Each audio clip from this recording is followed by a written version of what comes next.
일본이 후쿠시마 방류시설 시운전을 종료하는 등 방류 초읽기에 들어갔습니다. 국민의힘은 환경단체들이 가짜뉴스를 퍼뜨리는 괴담단체로 변질했다고 비판했고, 민주당은 일본에 최소 6개월 동안 해양 투기 보류를 요구해야 한다고 맞섰습니다. 6월 모의평가 채점 결과 킬러 문항이 2건 출제된 국어 만점자는 지난해 수능의 4배였습니다. 최상위권 변별력이 높지 않았던 것으로 분석돼 수험생은 혼란스럽다는 반응입니다. 한수원이 2,600억 원 규모의 루마니아 원전 3중 수소 제거 설비를 수주했습니다. 원전 단일 설비 수출로는 역대 최대 수준입니다. 라면 업계가 정부 압박과 국제 밀 가격 인하에 따라 다음 달부터 가격을 내립니다. 농심은 신라면 50원, 새우깡은 100원 인하합니다. 마약성 의약품인 졸피뎀을 복용한 채 운전을 하다 전신주 등을 들이받은 운전자가 붙잡혔습니다. 노후화된 축대가 무너지는 등 장마 시작부터 곳곳에서 피해가 속출했습니다. 모레부터 다시 전국에 장맛비가 내리겠습니다. 푸틴 러시아 대통령과 반란 사태의 수장이 침묵을 깨고 봉합 시도에 나섰습니다. 하지만 푸틴이 23년 동안 유지해온 권력을 유지할 수 있을지에 대한 의문은 계속됐습니다.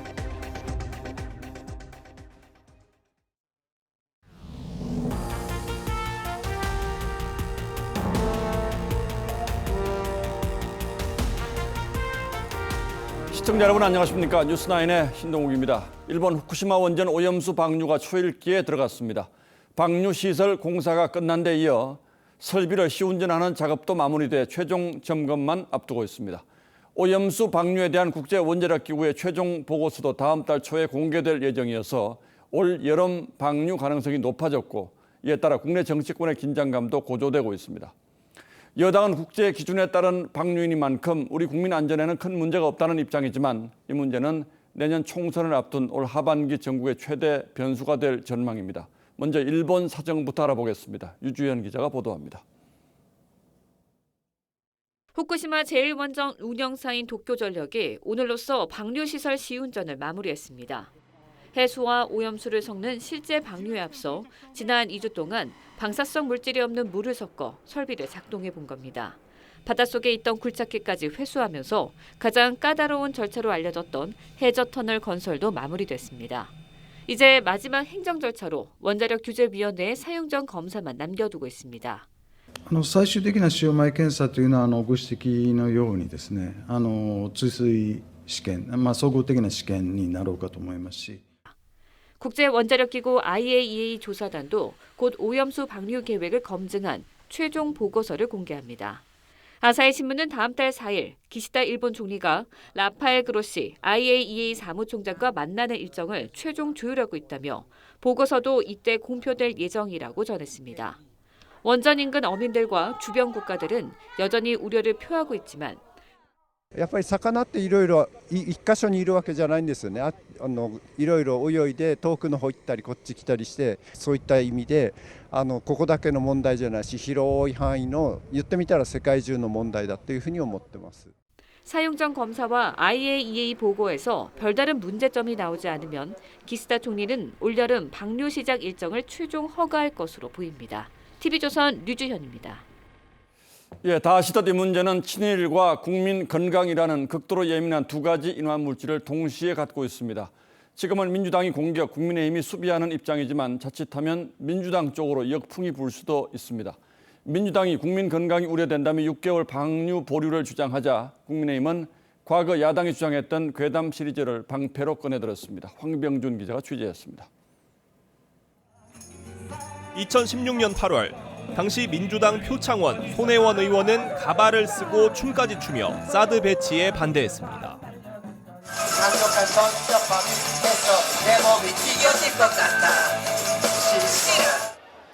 환경단체들도 사드 전자파 때문에 성주의 기지 근처 마을에서 암 환자가 9명이나 나왔다고 주장했지만 검증 결과 전자파가 인체 보호 기준의 530분의 1 수준이라는 게 확인되면서 괴담으로 판명났습니다. 국민의힘 시민단체 선진화 특위는 사드 괴담을 비롯해 7대 환경 괴담을 발표했습니다. 이걸 국민들이 아셔야 된다. 지금은 과거에 좋은 일을 했던 환경단체들이 지금은 괴담단체로 변질됐다는 겁니다. 실제 괴담엔 사패산 터널, 천성산 터널, 사대강 등이 포함됐습니다. 특히 사패산 터널은 단체들이 환경 파괴를 주장하면서 22개월간 공사가 지연됐고 총 5,300억 원의 예산이 낭비됐습니다. 단식 투쟁까지 벌이고 있는 야당은 일본 오염수가 방류되면 우리 바다 생태계가 치명적인 피해를 입는다며 일본의 방류 연기를 요구했습니다. 일본 정부에 내년 초까지 최소 6개월 동안 해양 투기를 보류할 것을 요구하는 것입니다. 앞서 어제 TV조선의 긴급 토론회에선 민주당 위성곤 의원이 광우병에 감염된 사람이 수십만 명이 된다고 했지만 광우병 걸린 전 세계 사람이 있냐는 거예요. 수도 많습니다. 데이터를 갖다 드릴까요? 수십만 명이 됩니다. 하루 만에 광우병에 걸린 소의 수를 착각했다며 사과하기도 했습니다. TV조선 홍병주입니다. 성주 사드 기지의 전자파 문제가 다시 부각된 것도 이런 정치적 상황과 무관치는 않습니다. 그러나 한 가지 분명한 사실은 문재인 정부에서는 사드가 적어도 주민 건강을 해치지 않는다는 사실을 알고도 적극적으로 알리지 않았다는 사실입니다. 문재인 정부는 전자파는 물론 건강에 매우 큰 영향을 미치는 저주파 소음을 측정해 문제없다고 결론 내고도 공개하지 않았습니다. 이건 또 왜 그랬을까요? 윤동빈 기자의 단독 보도입니다. 지난 2018년 3월 국방부가 4억 7천여만 원을 들여 사드 기지 주변 저주파 소음을 측정한 용역 결과 보고서입니다. 사드 포대로부터 약 300m 떨어져 있고 장병들이 생활하는 장소로 알려진 옛 골프장 클럽하우스와 사드 기지 위병소 그리고 민가와 가까운 주민 요청 지역 등 총 3곳에서 이틀간 6차례에 걸쳐 12개 주파수 구간의 소음을 측정했습니다. 사드 레이더와 가장 가까운 클럽하우스만 일부 구간에서 기준치를 웃돌았고 위병소와 주민 요청 지역은 모두 기준치 미달이었습니다. 주민들에게 미치는 영향은 없다는 결론이었습니다. 하지만 국방부는 이를 공개하지 않았습니다. 일반 환경 영향 평가를 위한 전문기관이 선정됐었고 이걸 하기 위해서 국방부가 노력하고 있었다고 보시면 됩니다. 해당 용역은 일반 환경 영향 평가 사전 조사 성격으로 국방부는 이를 토대로 환경부의 평가를 의뢰해야 하지만 주민과의 협의체가 구성되지 않았다며 5년 넘게 미뤘습니다. 국방부가 비슷한 시기 사드 기지 부근에서 1년간 측정한 전자파 수치도 유해 기준의 100분의 1에 미치지 못했지만 역시 공개되지 않았습니다. 국민의힘은 고의성 여부를 밝히기 위해 검찰이 수사해야 한다고 주장했습니다. 환경영향평가 지연에 대한 감사원 감사와 필요할 경우 검찰 수사를 통해 진상을 제대로 규명해야 할 것입니다. 환경 영향 평가가 미뤄지면서 사드 기지 시설 공사가 늦어졌고 장병들은 천막이나 컨테이너 막사에서 생활하는 피해를 입었습니다. TV조선 윤동빈입니다. 교육부가 어제 킬러 문항의 구체적인 예를 제시하며 수능 출제에서 배제하겠다고 밝혔습니다. 논란을 정리한다는 취지였는데 이달 모의평가 채점 결과 킬러 문항 2개가 출제됐던 국어 과목에서 만점자가 1,400명 넘게 나왔습니다. 작년 수능보다도 4배나 많은 만점자가 나온 거여서 이걸 과연 킬러 문항이라고 할 수 있느냐는 질문이 다시 나왔습니다. 박재훈 기자가 취재했습니다. 교육부는 철학 용어가 잇따라 나오는 14번, 과도한 추론이 필요한 33번을 6월 모의평가 국어 영역 킬러 문항이라고 밝혔습니다. 배경 지식이 없이 독해력으로 문제를 풀어야 하는 일반 학생들에게는 불리하게. 그런데 채점 결과는 의외였습니다. 국어 만점자가 1,492명으로 작년 수능보다 4배, 1년 전 모의평가보다는 25배나 많았습니다. 킬러 문항 논란에 교육부 대입국장이 경질됐지만 정작 상위권 학생들은 어렵지 않게 푼 겁니다. 학생들 입장에서는 이거는 사실 6월 모평만 보자면은 국어에서는 사실 킬러 문항이라고 말할 수 있는 문제들이 없었죠, 사실은. 교육부는 정답률만으로 킬러 문항을 정한 게 아니라는 입장이지만 교육 현장의 혼란은 커지고 있습니다. 너무 갑작스럽게 발표가 되다 보니까 맥락 없이 지금 툭 튀어나온 거잖아요. 기준도 없고 방향성은 잃고. 기준도 없이 킬러 문제를 지정해 우리만 피해를 본다며 교육 당국이 혼란을 키운다고 불만을 터뜨렸습니다. TV조선 박재훈입니다. 이 논란과 관련해서 이주호 교육부 장관은 국회에 나와 킬러 문항의 문제는 난이도의 문제가 아니라 공정성의 문제라고 설명했습니다. 어려운 문제라도 공교육에서 가르치는 거라면 문제없다는 뜻이죠. 하지만 수험생들에게 혼란을 준 데 대해서는 사과했습니다. 보도에 오현주 기자입니다. 야당 의원들이 수능을 5개월 앞두고 교육 현장에 혼란을 몰고 왔다고 비판하자 이주호 교육부 장관은 불안을 최소화하겠다고 강조했습니다. 대통령께서 이런 얘기를 해서 학부모와 학생들은 지금 대혼란에 빠져 있습니다. 150일 남겨두고 하는 변화라서 그 부분에 대해서 굉장히 송구스럽게 생각하지만 정말 제기된 개혁을 반드시 실행하도록 하겠습니다. 하지만 교육 비전문가인 대통령이 킬러 문항을 지적해 혼란을 키웠다는 지적에는 단호한 태도를 보였습니다. 대통령이 킬러 문항 포함시켰다고 화를 내셨어요. 자, 대통령은 킬러 문항인지 아닌지 어떻게 대통령과 장관이 의지를 가지고 이걸 해결하려고 한 적도 없었습니다. 그 지시라는 게 꼴랑 공정수능 지시하신 거예요. 아니 왜 공정수능이 왜 꼴랑입니까? 아니, 정말 중요한 원칙입니다. 여당은 문재인 정부가 사교육 시장을 방치했다고 비판했습니다. 운동권 출신들이 사교육 학원 시장에 뛰어들었다고 합니다. 문재인 정부에서 사교육 시장이 방만하게 그래 커져가는 것에 대해서도 손대지 못했던 거 아닌가. 특히 이재명 대표가 킬러 문항 삭제를 공약했다는 점을 거론하며 사교육 이권 카르텔을 문제로 지적했습니다. 킬러 문항이 없애면 변별력이 사라진다는 것은 사교육 이권 카르텔이 만들어낸 궤변에 불과합니다. 신고센터에 접수된 카르텔 및 부조리 사안에 대해서는 관계기관과 긴밀히 공조하여 다만 이 장관은 새로 정비한 4세대 교육행정정보 시스템의 오류에 대해서는 책임감을 느낀다며 사과했습니다. TV조선 오현주입니다. 대학 입시에서 킬러 문항을 배제한다는 건 사교육비 부담을 줄여주겠다는 뜻도 포함되어 있습니다. 그런데 정부가 내놓은 사교육비 통계가 현실과 너무 다르다며 고개를 갸우뚱하는 분들이 많다고 합니다. 왜 그런지 따져보겠습니다.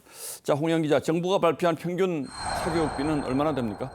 네, 지난 3월에 교육부와 통계청이 공동조사한 통계를 보면 초중 고등학생 한 사람당 드는 한 달 사교육비는 41만 원입니다. 특히 코로나19를 거치면서 사교육비 지출이 급증했는데요. 이 전체 사교육비는 지난해 26조 원으로 역대 최대였습니다. 이런 이유로 어제 교육부가 사교육비 경감 대책을 내놓은 겁니다. 예, 역대 최대라고는 합니다만 이 41만 원 이 수치가 현실과는 너무 괴리가 있다는 거죠? 네, 그렇습니다. 학부모들이 체감하는 액수와 차이가 커서 이 통계 발표 당시에도 말이 많았습니다. 이 서울시 교육청의 각 학원들이 공개한 가격으로 따져봤더니 강남구와 서초구에 있는 초중고 학원의 수학 한 과목당 한 달 학원비가 평균 41만 원이었습니다. 이 서울의 다른 지역도 과목당 30만 원 안팎으로 이 정부의 통계와는 차이가 컸습니다. 영어와 수학에서 보통 한 과목씩 듣는다 그러면 1인당 60만 원이 훌쩍 넘는 건데 선행 강도에 따라서 상품들이 지금은 쪼개져 있는 상황이에요. 그래서 월 300이 우습게 사용되는 상황들이 발생하는 거죠. 8개, 9개, 10개씩 막 듣게 되는 거니까. 예, 저도 이해는 잘 안 되는데 이거 어떻게 조사한 겁니까? 네, 전국에 있는 3,000개 학급의 학부모 7만 4천 명이 조사 대상이었는데요. 이 가운데 사교육 참여율이 78.3%입니다. 다시 말해서 나머지 21.7%는 사교육을 아예 안 하고 있다는 얘기인데요. 이 경제적으로 어렵거나 대입을 준비하지 않는 학생들인데 다 같이 넣고 평균을 내다 보니 금액이 확 낮아진 겁니다. 예, 그러니까 평균 값의 함정이라고 하는 거죠. 사교육을 시키는 집만 따지면 수치는 뭐 당연히 달라지겠군요. 네, 사교육을 받는 학생들만 놓고 따져봤더니 1인당 한 달 52만 원 정도였습니다. 41만 원보다는 올라간 수치지만 여전히 학부모들이 느끼는 것보다는 낮습니다. 이 사교육비 지출은 아무래도 소득이나 학년에 따라서 격차가 큰 탓입니다. 자, 그렇다면 소득이 상대적으로 높은 가구만 줄인다면요? 네, 그래서 이번에는 소득 상위 20%인 가구 중에서 학원에 다니는 중고등학생 자녀가 있는 집만 따져봤더니 1인당 학원비가 월 114만 원이었습니다. 41만 원에서 순식간에 3배 가까이로 올라갔습니다. 예, 이렇게 하니까 좀 체감이 되는 것 같군요. 이런 사정을 감안해서 정부가 좀 정교하게 발표를 했으면 더 좋았겠고요. 네, 그렇습니다. 이 밖에도 지역별로는 편차가 상당히 컸고요. 또 시기적으로는 지난해 6월과 10월 두 차례 조사가 진행되면서 이 학년이 바뀌기 전 학원비 지출이 많은 겨울이 빠졌습니다. 또 어학연수비나 영어 유치원 같은 유아 대상은 포함되지 않아서 실제 가계의 사교육비 부담은 더 클 거라는 게 전문가들의 분석입니다. 이 교육부와 통계청 관계자는 시스템상 어쩔 수 없는 부분이 있다면서 현실을 더 반영하도록 고민하겠다고 했습니다. 예, 사교육을 두고 공포 마케팅이니 불안 마케팅이니 하는 말들이 많은데 불안이나 공포를 느끼지 않게 해주는 건 당연히 교육 당국의 몫이겠죠. 예, 홍영 기자 잘 들었습니다.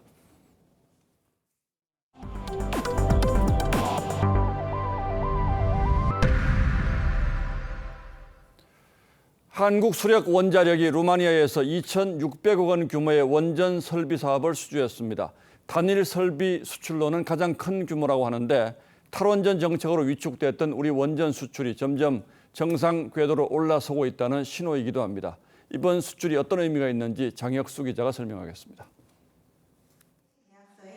우리나라가 이번에 수주한 건 루마니아 체르나보다 원전의 삼중 수소 제거 설비 건설 사업입니다. 루마니아 원자력 공사의 발주에 우리나라가 단독 입찰로 참여해 사업권을 따낸 겁니다.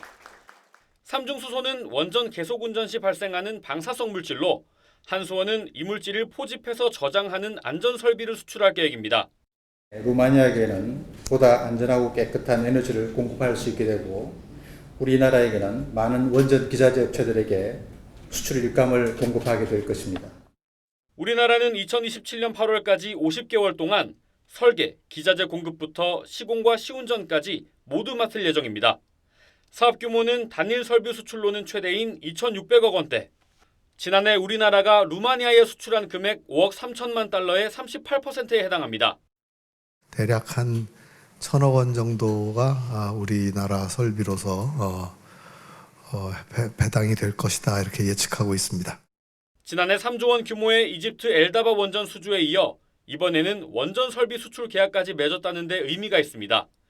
정부 목표인 2030년까지 원전 10기 수출 계획도 동력을 얻게 됐습니다.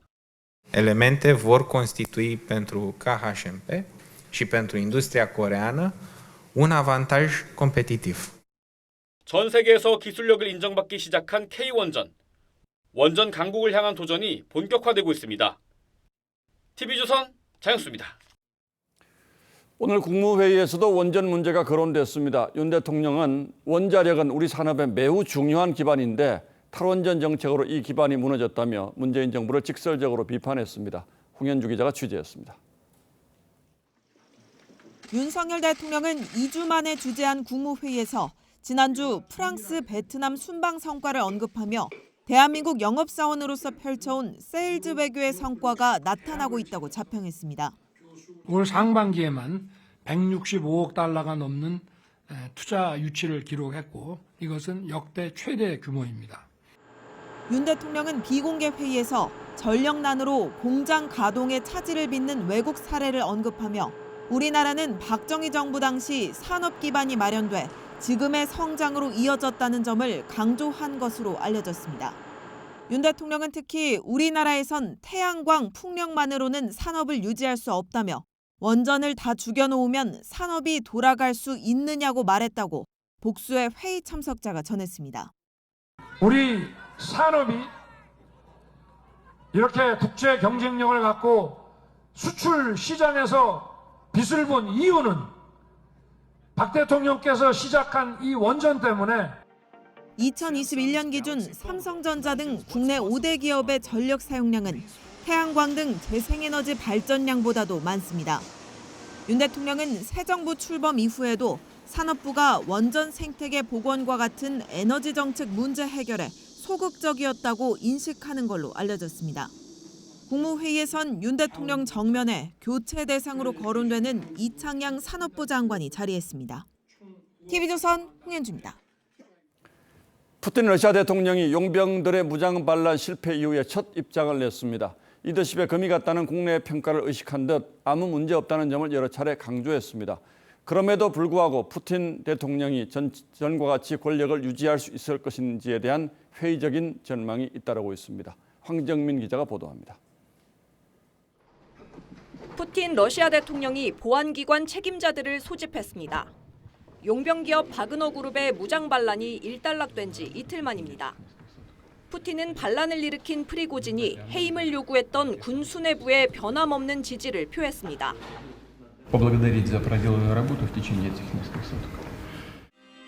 푸틴은 TV 연설에서 반란은 배신이라고 경로하면서 바그너 그룹이 별다른 저지 없이 진격한 건 러시아 정규군 잘못이 아니라고 옹호했습니다. И разного рода национал-предатели хотели, чтобы солдаты России убивали друг друга. 행방이 묘연했던 프리고진은 벨라루스에 도착한 것으로 전해졌습니다. 이번 반란은 러시아 군 도발에 대응하는 차원이었다며 뒤늦게 사태를 봉합하는 듯한 발언을 했는데 Развернулись мы для того, чтобы не проливать кровь русских солдат. 바그너 그룹 내에서도 무모한 봉기였다는 비판이 나왔습니다. 이로써 23년 푸틴 체제에서 전례 없었던 내부 반란은 일단 수습되는 모습입니다. 하지만 서방 언론들은 21세기 차르 푸틴 신화를 깨트린 이번 반란을 계기로 러시아 내부에서 포스트 푸틴에 대한 논의가 확산할 것이라고 분석했습니다. TV조선 황정민입니다. 라면 업계가 다음 달부터 제품 가격을 내립니다. 농심 신라면이 50원, 새우깡은 100원 인하합니다. 가격 인하는 13년 만이니까 이례적인 일이기도 합니다. 국제 밀 가격이 내렸기 때문에 어찌 보면 가격 인하는 당연한 수순이긴 합니다만 이 라면 등 식품업계는 사실 요지부동이었습니다. 추경호 부총리가 라면 가격 인하 필요성을 먼저 언급했고 결국 라면 업계는 백기를 들었습니다. 이 때문에 가격 인하에도 박수를 받기에는 모양새가 좀 빠지는 부분이 있습니다. 이제 소비자 관심은 빵이나 아이스크림 가격 인하로 이어지냐겠죠. 윤재민 기자가 업계 동향을 취재했습니다.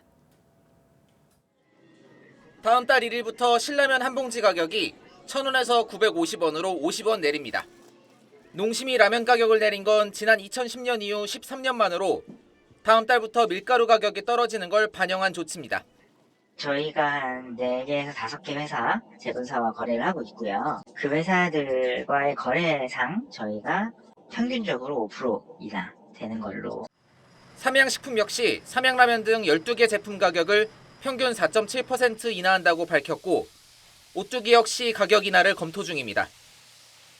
추경호 경제부총리가 국제 밀가격 하락을 근거로 라면 가격 인하를 공개적으로 요구한 데 이어 1년 전 대비 지금 약 한 50% 밀 가격이 내렸고 그것을 이유로 올렸으면 사실은 이 제조 업체에서도 다시 적정하게 가격을 좀 내리든지 해서 어제는 농식품부가 제분업체들과 간담회를 열어 압박 수위를 높이자 밀가루를 주 재료로 쓰는 식품업체들이 부담을 느낀 것으로 풀이됩니다.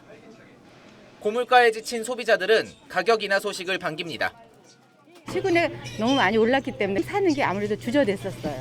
다시 또 부담이 없어지는 것 같아서 전 너무 굉장히 기쁘게 생각하고 있어요. 하지만 여름철을 앞두고 편의점 4개사가 다음 달부터 아이스크림과 캔커피 등의 가격을 최대 25% 인상하겠다고 밝힌 상황. 밀가루에서 시작된 가격 인하 움직임이 다른 품목으로 확산될지 주목됩니다. TV조선 윤재민입니다. 이 마약성 의약품인 졸피뎀을 복용하고 차를 몰다 인도로 돌진한 운전자가 경찰에 붙잡혔습니다. 이 사고 충격으로 차와 부딪힌 철제 기둥이 부러질 정도였는데 천만다행으로 인명피해는 없었습니다만 당시 하굣길 학생도 많아 자칫 큰 사고로 이어질 뻔했습니다. 고승현 기자입니다. 검은 차가 빠르게 달려와 CCTV 기둥을 들이받습니다. 안전 울타리를 부수고 전신주까지 덮친 뒤에야 멈춰섭니다. 갑자기 꽝 하고 나서 벼락 떨어지는 줄 알고 걸음걸이가 흔들렸는데 어제 오후 4시 반쯤 서울 반포동의 한 아파트 상가 앞에서 40대 A씨가 운전한 승용차가 인도로 돌진했습니다. 사고 충격으로 땅에 깊이 박혀 서 있던 철제로 된 방범용 CCTV 기둥이 부러져 철거됐고 그 옆 전신주와 울타리도 모두 부서졌습니다. 특히 사고가 난 곳은 아파트 단지와 학원, 초등학교 등이 밀집한 곳이어서 하굣길 학생들이 다칠 수도 있던 상황이었습니다. 당시 차의 속도는 시속 50km 정도였는데 A씨는 졸피뎀 2알을 먹고 운전을 했다고 경찰에 진술한 것으로 전해졌습니다. 졸피뎀은 불면증 환자 등에게 처방하는 향정신성 의약품입니다. 처방의약품이에요. 의사 처방에 따라서 약국에서 거기에 합당하게 이제 조절을. 경찰은 A씨를 도로교통법 위반 혐의로 입건하고 졸피뎀 처방 복용 과정에 문제는 없었는지 등 사고 경위를 조사 중입니다. TV조선 고승현입니다. 마약성 의약품의 오남용 사례 하나 더 전하겠습니다. 말기 암 환자 등 극심한 통증 환자에게 처방되는 마약성 진통제 펜타닐은 중독되면은 좀비처럼 보인다고 해서 좀비 마약이라 불리는데요. 펜타닐을 불법 처방해온 의사가 처음으로 구속 기소됐습니다. 대체 얼마나 많은 양을 불법 처방한 건지 김보건 기자가 전하겠습니다. 한 남성이 진료실 밖에서 누군가와 얘기합니다. 잠시 뒤 들어온 의사는 앞에 환자도 없는데 컴퓨터를 만지더니 처방을 내줍니다. 남성이 받은 약은 마약성 진통제인 펜타닐 패치. 이 남성이 3년 동안 이 병원에서 처방받은 펜타닐 패치는 4,800여 장에 달합니다. 연간 처방 권고량인 120매에 40배가 넘는 양인데 해당 남성은 패치 일부를 가공해 흡입하거나 다른 사람에게 판매도 했습니다. 검찰은 이 남성과 펜타닐 패치를 처방해준 의사를 구속 기소했습니다. 마약성 진통제를 무분별하게 처방한 혐의로 현직 의사가 구속된 건 처음이라고 밝혔습니다. 검찰은 펜타닐을 불법 처방한 또 다른 병원 의사도 불구속으로 재판에 넘겼습니다. 펜타닐 치사량은 0.002g입니다. 이들 의사 2명이 처방한 펜타닐 패치는 약 93g으로 오남용할 경우 4만 6천여 명이 숨지게 할 수 있는 양이라고 검찰은 설명했습니다. 지난 2021년 미국에서만 7만 명 이상이 펜타닐 중독으로 숨졌습니다. 우리나라도 펜타닐 중독 사망자가 꾸준히 나오는데 가격이 저렴한 탓에 특히 10대와 20대를 중심으로 퍼지고 있습니다. 검찰은 유관기관과 협력해 마약류 처방을 남발하는 다른 의료기관으로 수사를 확대할 예정입니다. TV조선 김보건입니다. 장마 시작부터 곳곳에서 피해가 속출했습니다. 특히 비가 밤사이 집중돼서 피해를 키웠는데 축대가 무너지고 농가, 주택 등이 침수됐습니다. 모레부터 다시 전국에 장맛비가 예보된 만큼 한 번 더 신경 쓰셔야겠습니다. 김다로 기자입니다. 금이가 있는 축대가 위태로워 보입니다. 잠시 후 풍선이 터지듯 축대가 무너지며 흙더미가 쏟아집니다. 축대가 무너지면서 축대 아래에 있던 주차 차량은 이렇게 창문이 산산조각 났습니다. 어제 저녁 7시 20분쯤 충북 충주시의 주택에 길이 10m, 높이 2m짜리 축대가 무너졌습니다. 당시 충주에는 시간당 35.1mm의 장대비가 내렸습니다. 꽝 소리가 엄청 크게 나가지고 나와보니까 차가 다 토사가 다 덮쳤더라고요. 충주의 다른 마을은 공사장 흙더미가 흘러내려 도로가 마치 갯벌처럼 변하고 주민 27명이 대피했습니다. 전북 장수에서는 어제 160mm가 넘는 폭우에 논이 잠기고 주택이 침수되는 등 피해가 잇따랐습니다. 막 물이 들어오기 시작하는데 정신이 없었죠. 우리는 12시 가까이까지 치우다가 안 돼갖고 그래갖고 아침에 또 치우고. 밤사이 장맛비는 충북과 전북에 집중됐는데 비구름대가 산발적으로 분포해 지역별 강수량 차이가 컸습니다. 건조 공기가 그동안 약화됐던 정체전선상의 비구름대를 발달시키며 강한 비가 내리는 곳과 내리지 않는 곳이 함께 장맛비는 내일까지 소강 상태를 보이다 모레부터 중국 산둥반도 부근서 발달한 정체전선이 우리나라로 이동하면서 강한 비가 내릴 전망입니다. TV조선 김다로입니다. 20대 또래 여성을 살해하고 시신을 유기한 정유정이 피해자를 끔찍하게 살해한 정황이 검찰 조사에서 드러났습니다. 또 정유정은 존속살인을 검색하고 재혼한 아버지에게 연락해서 범행을 예고하기도 했습니다. 하동원 기자입니다. 정유정이 피해 여성을 살해한 뒤 여행 가방을 챙겨 범행 장소로 돌아옵니다. 정유정은 우발적 범행이라고 주장하다 검거 나흘 만에 계획적 범죄를 인정했습니다. 실종 사건으로 위장하려고 했습니까? 제정신이 아니었던 것 같습니다. 죄송합니다. 검찰 조사 결과 정유정은 피해 여성에게 110차례 흉기를 휘두른 것으로 드러났습니다. 피해 여성의 몸 곳곳에서는 정유정의 공격에 저항하다 생긴 것으로 보이는 흔적도 다수 발견됐습니다. 검찰은 또 정유정이 인터넷으로 존속살인을 검색하고 범행 직전 재혼한 아버지에게 연락해 살인 여부를 한 사실도 확인했습니다. 정유정의 이런 행동은 아버지에 대한 분노가 범죄로 이어졌을 가능성을 보여주는 것으로 해석됩니다. 남자를 상대하기 어려우니까 자기보다 더 힘이 약하고 쉽게 접근할 수 있는 사람, 자기의 감정을 이입해서 분노를 표출하는. 지난 21일 구속 기소된 정유정에 대한 첫 재판은 다음 달 14일 부산지법에서 열릴 예정입니다. TV조선 하동훈입니다. 고양이 2마리가 오피스텔 12층에서 내던져졌다는 신고가 들어와서 경찰이 수사에 들어갔습니다. 경찰은 고양이를 던지는 걸 봤다는 목격자들 진술을 토대로 수사를 벌이고 있는데 고양이 주인은 사고라는 주장입니다. 이성진 기자가 취재했습니다.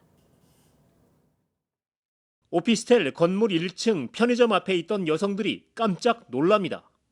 고층에서 새끼 고양이가 바닥으로 떨어진 겁니다. 갑자기 푹 하는 소리가 들리더니 새끼 고양이가 2분쯤 뒤에는 어미로 보이는 고양이가 바닥으로 떨어졌습니다. 지난 24일 새벽 4시 반쯤 경남 김해에서 벌어진 일인데 목격자들은 오피스텔 12층에서 누군가 고양이를 던졌다고 주장했습니다. 엄마 고양이가 떨어지기 싫어가지고 이렇게 했었는데 두 손으로 일단 이렇게 들어가지고 고양이가 던져진 곳으로 추정되는 12층 오피스텔 거주자인 30대 남성은 방충망이 찢어져 고양이가 떨어졌다고 경찰에 진술했습니다. 경찰은 신고자의 진술에 따라 누군가 고양이를 밖으로 던졌을 가능성에 무게를 두고 수사를 벌이고 있습니다.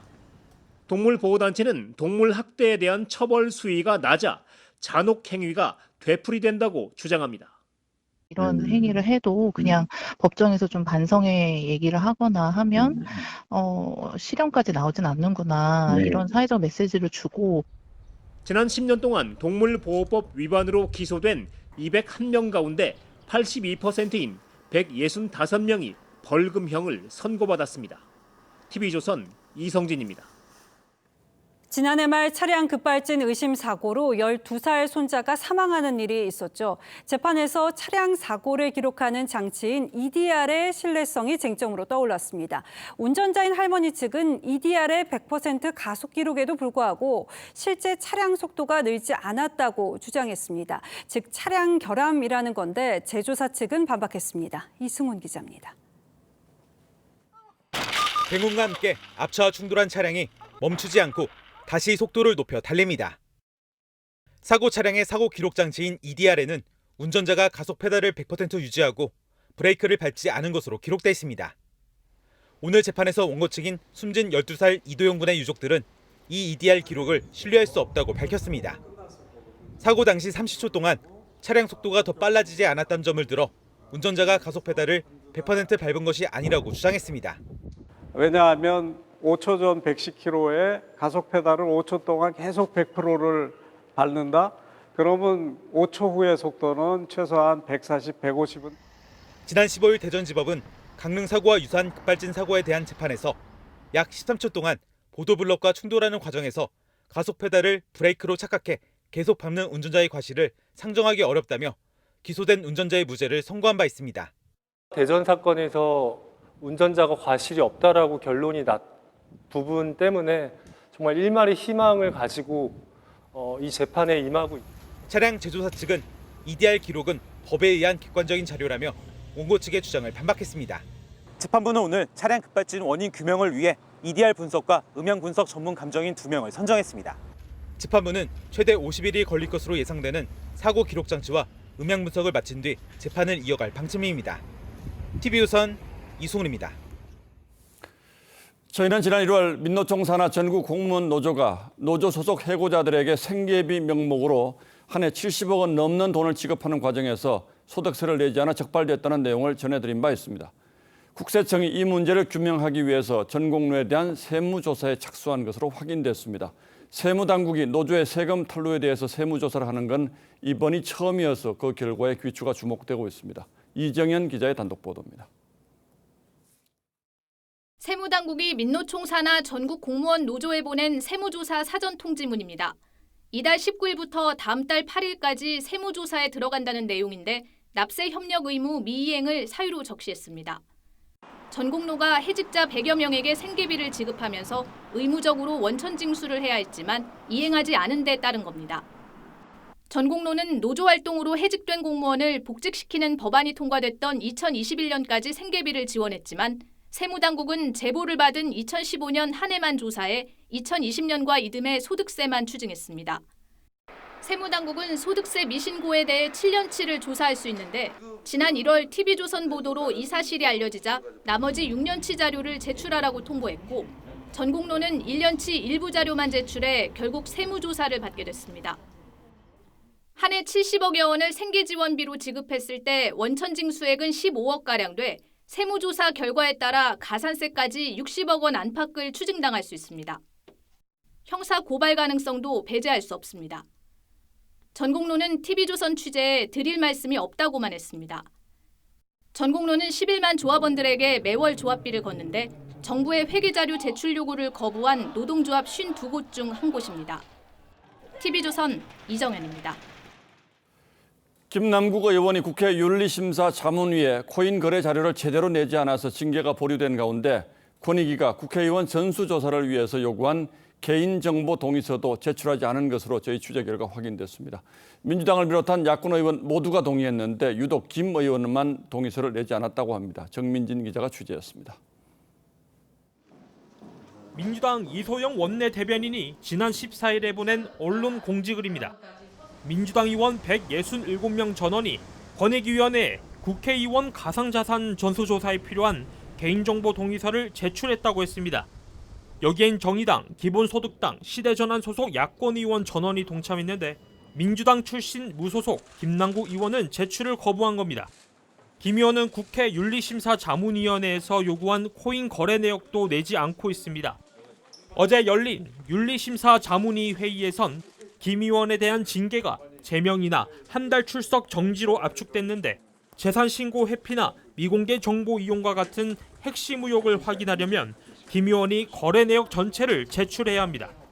거래 내역이 굉장히 중요한 의미가 있어서 지난번에도 요청을 했는데 김 의원이 여러 가지 사유로 내지 않았거든요. 김 의원은 이 요구를 재차 거부하면서 개정된 국회법이 규정한 대로 이달 말까지는 거래 내역을 국회에 내겠다고 했습니다. 자문위원들은 김 의원이 29일까지로 정해진 위원회 활동 기간을 이용한 꼼수라고 지적했습니다. 결국 자문위는 활동 기간을 한 달 연장하기로 했습니다. TV조선 정민진입니다. 이런 논란도 있습니다. 국민의힘 민생특위위원장을 맡고 있는 조수진 의원이 외부위원으로 활동 중이던 편의점주에게 회의에 나오지 말라고 문자로 통보해서 논란이 일고 있습니다. 해당 인사는 편의점 알바도 이렇게 잘하지는 않는다며 저간의 사정을 SNS에 공개했습니다. 어떤 일이 있었던 건지 최민식 기자가 취재했습니다. 조수진 민생특위위원장이 어제 특위 외부위원 곽대중 씨에게 보낸 문자 메시지입니다. 특위에 이름은 올려두지만 회의는 나오지 않는 게 좋겠다면서 외부 인사의 경우 당적과 관계없는 것으로 안다고만 해달라고 외부 대응 방침까지 정해줍니다. 곽 씨는 최근 금태섭 전 의원이 주도하는 신당 창당 모임에 합류하면서 조 의원에게 특위 활동을 어떻게 해야 할지 물었는데 전화로는 초당적 기구라 탈퇴하지 않아도 된다는 답변을 들었다고 설명했습니다. 하지만 불과 30분 만에 메시지로 활동하지 말라는 통보를 받았다는 겁니다. 갑작스럽게 이름만 올려놓고 나오지 말라는 건 도대체 뭔지 좀 이해가 안 되는. 쿨하시구나 했는데 갑자기 그러시길래 사람을 보낼 때도 쿨하네. 곽 씨는 편의점에서 알바생 자릴 때도 이런 식으로는 하지 않는다며 특정한 사람에게 예의가 없으면서 국민을 위한다는 말은 다 사기이자 기만이라고 본다고 반발했습니다. 민생특위 내부에서도 당을 위해 힘써주셨던 분에게 최소한의 예의는 갖췄어야 한다는 지적이 나왔습니다.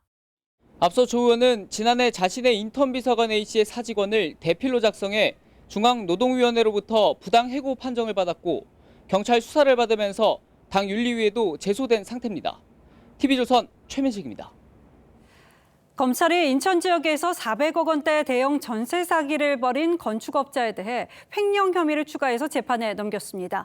동해 망상지구 사업 등의 목적으로 회사 돈 117억 원을 빼돌린 혐의인데 검찰은 건축업자가 세입자들로부터 받은 전세 보증금 일부를 횡령금을 메꾸는 데 사용한 것으로 보고 있습니다. 노도희 기자입니다. 검찰은 오늘 일명 인천건축왕 60대 A씨 등 전세 사기 일당 35명을 추가 기소했습니다. 건축왕 A씨에게는 횡령 혐의가 추가됐습니다. 5년 전 동해 망상지구 사업에 뛰어든 뒤 2021년까지 공사대금 등 회사 돈 117억 원을 횡령한 혐의입니다. 검찰은 A씨가 횡령한 돈을 메우려고 전세 보증금을 빼돌렸고 경영난 등을 겪으면서 전세 보증금 430억 원을 돌려주지 못한 것으로 보고 있습니다. 전문가들도 저희가 말씀을 드리면 그럴 수 없어, 이게 가능해? 라고 말씀을 하실 정도로 악의적이고 조직적이고. 검찰은 또 A씨에 대해 사문서 위조 혐의도 추가했습니다. 지난해 12월 전세 사기 관련 구속영장 실질 심사 당시 공사가 중단된 아파트의 공정률을 조작해 재판부에 제출한 혐의입니다. 검찰은 오늘 추가 기소해서 A씨 등 18명에게 범죄 집단 조직 혐의도 적용했습니다. A씨 측은 본인 소유 회사 자금을 횡령해 타인에게 피해를 끼치지 않았고 사업협력체일 뿐 범죄 목적이 아니라며 범죄 집단 조직 혐의를 부인했습니다. 인천 건축왕 전세 사기가 불거진 뒤 지난 2월부터 석 달 동안 피해자 4명이 잇따라 숨졌습니다. TV조선 노도일입니다. 주식을 사고 팔 때 증권사에서 분석한 자료 참고하시는 분들 많으시죠? 한 애널리스트가 분석 자료를 내기 전에 주식을 미리 사놨다가 주식이 오르면 팔아서 차익을 챙기다가 검찰에 적발됐습니다. 10년 동안 5억 원이 넘는 부당 이득을 챙겼습니다. 정준영 기자입니다. 정보통신 주식 분야 베스트 애널리스트에 선정될 정도로 영향력이 컸던 A씨. 하지만 A씨는 본인이 담당하는 종목 22개를 차명 계좌로 산 뒤 스스로 매수 의견을 내 주가가 오르면 되팔았다는 의심을 받습니다. 이른바 선행매매입니다. 이렇게 지난 10년간 증권사 3곳을 거치며 거둔 차익은 5억 2천만 원에 달하는 것으로 추정됩니다. 금융감독원 자본시장특별사법경찰은 애널리스트 A씨를 자본시장법 위반 혐의로 지난 23일 서울 남부지검에 송치했습니다. 애널리스트는 기업 탐방을 통해 얻은 정보로 조사 분석 자료를 작성하고 공표하는 직업입니다. 시장 참여자 간 정보 비대칭을 해소하는 역할인 만큼 높은 신뢰도와 윤리의식이 요구되지만 일부 애널리스트들의 선행매매는 반복되고 있습니다. 2021년 4월엔 하나증권 애널리스트가 징역 3년형을, 12월엔 DS증권 리서치센터장이 징역 1년 6개월을 선고받았습니다. 조사 분석 자료를 자신의 부당이득 획득의 도구로 이용한 것은 자본시장의 신뢰를 저버린 심각한 범죄입니다. 앞으로도 엄정 대응할 계획입니다. 조사 분석 자료의 심의와 공표 절차를 개선해 증권사 내부 통제를 강화해야 한다는 지적이 나옵니다. TV조선 정준영입니다. 글씨 못지않게 그림 실력도 뛰어났던 조선 후기의 서화가 추사 김정희의 마지막 난초 그림이 보물로 지정 예고됐습니다. 불이설난도입니다. 유래를 찾아볼 수 없을 정도로 파격적인 난을 담고 있는 추사의 그림을 감상해 보시죠. 이루라 기자입니다. 추사 김정희의 마지막 회화 작품으로 알려진 불이설난도. 화면 속 난초가 언뜻 보면 말라 꺾여진 것처럼 보입니다. 그러나 이는 일반적인 난을 묘사한 것이 아닌 서예의 필법, 즉 글씨를 쓰는 방식으로 그린 난초입니다. 김정희가 이제 두 번의 유배를 거치면서 세상에 초연해진 거죠. 불교적 삶을 지향을 합니다. 이제 그림 그리는 법으로 그리려고 한 게 아니라 언어와 문자로 표현할 수 없는 경지. 이 파격적 난을 담은 불이설난도가 보물로 지정 예고됐습니다.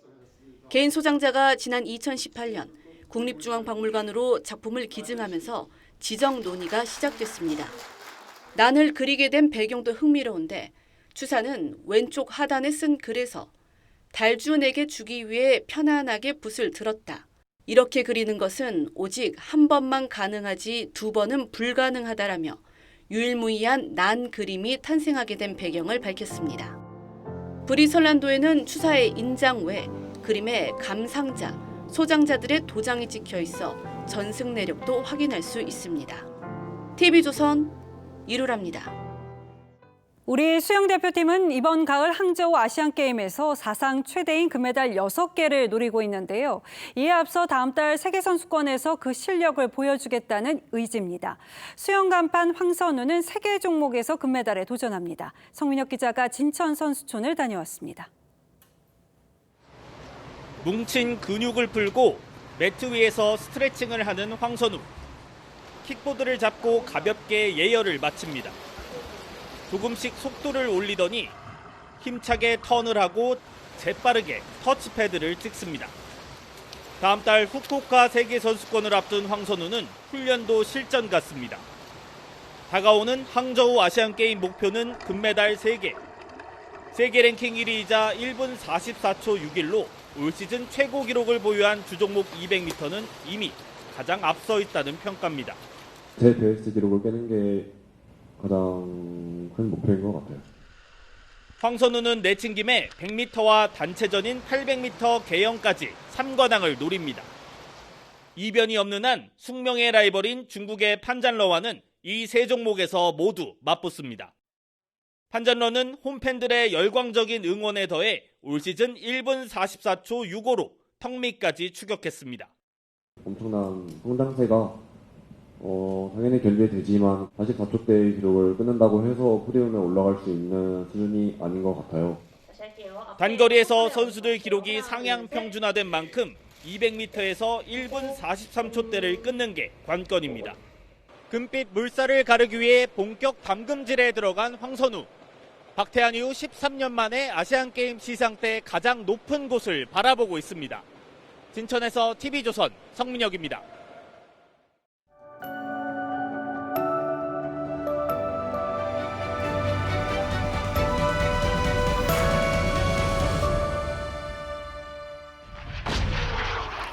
(1950년) 중국의 인민해방군이 탱크를 앞세워 티베트의 수도 라사로 진격했습니다. We are a peaceful people. I pray you will see this is our greatest strength. 달라이 라마가 중국군 장군을 맞은 포탈라궁의 승려들이 며칠에 걸쳐 모래로 만다라를 만들어 놓았습니다. 그 깨달음과 평화의 상징을 장군은 그러나 군홧발로 짓밟아 버립니다. Religion is poison. 9년 뒤 티베트인들이 무장 봉기하자 12,000명을 학살했습니다. 시신을 사흘 동안 불태웠습니다. 6천여 불교 사원도 거의 다 파괴했죠. 1979년까지 120만 명이 처형, 고문, 굶주림, 자살로 숨졌다는 티베트 망명정부의 통계가 있습니다. 중국은 한족을 이주시켜 자원과 개발 이권을 착취했습니다. 서남 공정으로 티베트의 역사와 언어 문화를 말살했습니다. 2009년 승려들의 유혈 시위 이래 분신으로 항거한 이가 159명에 이릅니다. 티베트 망명정부 주일 대표부가 티베트에 다녀온 민주당 의원들을 향해 한국 지도자들의 무지한 발언이 티베트인과 지지자, 세계 불교계에 깊은 상처를 줬다는 서한을 냈습니다. 중국의 선전선동과 억압 통치 합리화에 이용당했다고 했습니다. 도종환 의원을 단장으로 한 방중단은 중국 정부 초청으로 티베트 관광 문화 국제 박람회에 참석했습니다.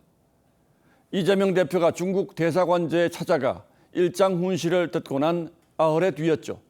그런데 도 의원은 우리 취재진에게 국내에서 무슨 안 좋은 여론이 있는지 잘 모른다. 부정적인 여론을 만들려는 것 아니냐고 되레 따졌습니다. 서방 국가들이 외면한 행사에서 축사를 하고 티베트 당서기를 비롯한 주최 측에 허리를 굽혔습니다. 귀국해서는 인권 탄압이 1951년, 1959년에 있었다며 지나간 일로 치부했습니다. 그러더니 조계종이 항의하자 곧바로 사과했습니다. 그는 시인입니다. 아직도 목숨을 건 싸움은 그치지 않는다는 5.18 추모시도 발표한 바 있습니다. 동북아 역사재단이 만든 역사지도가 중국의 동북 공정 논리와 똑같다며 발간을 막았던 자칭 역사 전문가이기도 합니다. 하지만 티베트 역사를 말살하는 서남 공정은 애써 못 본 채였습니다.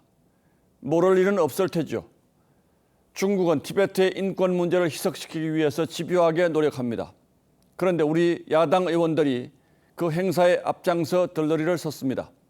그러면서 정부와 집권당이 해야 할 일을 대신 해준 것이라고 했습니다. 100번, 1000번 양보해서 무슨 뜻인지는 알겠습니다. 하지만 이런 일에 앞장선 걸 자랑이라고 할 수는 없습니다.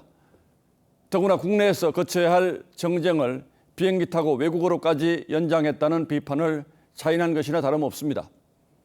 1948년 미 공화당의 상원 외교위원장은 민주당 트루먼 정부의 외교 노선을 지지하며 이 외교 명언을 남겼습니다. 한 가정의 큰 소리도 담장을 넘게 하지 말라고 했는데 나라들이야 더 말해 뭐 하겠습니까? 하지만 인권과 자유, 민주라는 보편적 가치마저 헌신짝처럼 내던지는 정쟁 외교 앞에서는 그저 쇠기의 경읽기일 뿐이죠. 6월 27일 앵커의 시선은 정쟁은 국내에서였습니다.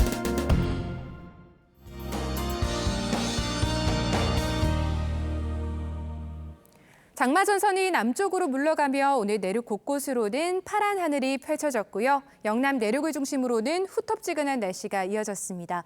이들 지역으로는 내일도 무더운 날씨가 계속되겠고 대부분 낮 동안 30도를 웃돌 것으로 예상됩니다. 현재 정체전선의 영향을 강하게 받는 제주와 남해안은 새벽까지 시간당 30에서 50mm 안팎의 세찬비가 쏟아질 수 있겠고요. 제주는 내일 오후까지도 최대 150mm 이상의 비가 더 예보돼 있어 추가적인 피해 없도록 더욱 주의를 기울여 주셔야겠습니다. 남해안으로도 새벽까지 100mm 이상의 호우가 예상됩니다. 장맛비가 소강 상태를 보여도 내일 작은 우산은 하나 챙기시는 게 좋겠습니다. 전국 곳곳으로 갑작스럽게 소나기가 내릴 수 있겠습니다. 열기가 식지 못하며 밤사이 열대야가 나타날 수 있겠고 낮에는 서울이 29도, 대구와 포항은 32도까지 오르겠습니다. 모레는 또다시 전국 대부분 강한 장맛비가 예상돼 대비 잘 해주셔야겠습니다. 날씨였습니다. 6월 27일 화요일 뉴스9는 여기서 모두 마치겠습니다. 시청해주신 여러분 고맙습니다.